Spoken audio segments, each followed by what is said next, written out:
The Battle of Griswoldville was the first battle of Sherman's march to the sea, fought November 22, 1864, during the American Civil War. A Union Army brigade under Brig. Gen. Charles C. Walcott fought 3 brigades of Georgia militia under Brig. Gen. Pleasant J. Phillips, at Griswoldville, near Macon, Georgia, and continued its march towards Savannah. Background: Sherman, victorious in the lengthy Atlanta campaign, had refitted his army and recently departed from Atlanta on a march designed to reach the Atlantic coast at Savannah. The right wing of Sherman's force was the Army of the Tennessee, commanded by Maj.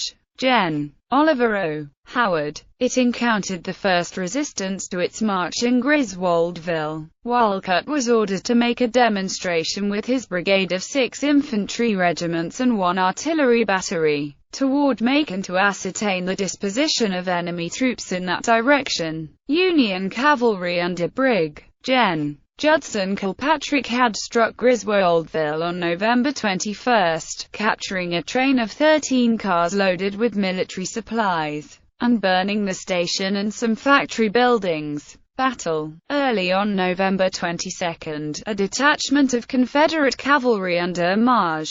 Gen. Joseph Wheeler attacked the 9th Pennsylvania Cavalry on the Gordon Road, killing 1 man, wounding 2, and capturing 18. The 9th charged the Confederates and drove them back nearly a mile across a creek, where the enemy was found in force, posted in order of battle. The Confederates advanced and drove in the Union skirmishes, but the 9th Pennsylvania and 5th Kentucky Cavalry made a saber charge that forced the Confederates to retire to their works. At this point, Walcott's infantry brigade and artillery battery joined the cavalry. Walcott threw out a strong skirmish line that drove the Confederates back through Griswoldville, after which, by orders of Division Commander Brig. Gen. Charles R. Woods, he fell back to the Duncan Farm and took up a position on the edge of the woods, with an open field in his front and his flanks protected by a swamp. Here he threw up a barricade of rails and logs, and a battery of artillery was also brought up. About 2 p.m., 3 brigades of Georgia militia under the command of Brig. Gen. Pleasant J. Phillips attacked. The Georgia militia had been ordered from Macon to Augusta, thinking the latter was Sherman's next objective, and only accidentally collided with Walcott's force.